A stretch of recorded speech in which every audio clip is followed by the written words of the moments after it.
তোমার কি গ্যারান্টার আছে বলো? গ্যারান্টার মানে বুঝলাম না। তুমি যে 1 মাস খাইবা, তুমি যদি টেহা না দিয়ে ফলে যাও গা, তোমার খুঁজুন কোনা নেই, টেহা পড়ছে আমার খুঁজুন নে। খালা আমি তো এখানে একেবারেই নতুন, আমার পরিচিত জন কেউ নাই। খালা আপনি আমার বিশ্বাস করতে পারেন। আরে বাবা রে, বিশ্বাসের মা বাপ দুনুটা কবে মরে গেছে গা, বিশ্বাসের যাই না কাউরে।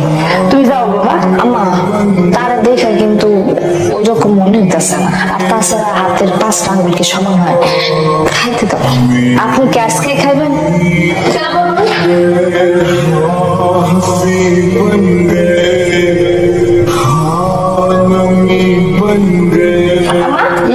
সব রেডি গেছে? হ্যাঁ হইছে। দাও তুমি দিলে বাইরে দিয়ে 12টা প্লেট আছে। শুনে করে শুনলো দেখছো, এই যে এখানে মাছের টুকরা আছে রুয়াইছে, এইটা দিয়ে ডাহাতে করে ডাহাত। আম্মা মাছটা তো জুড়ে গেছে।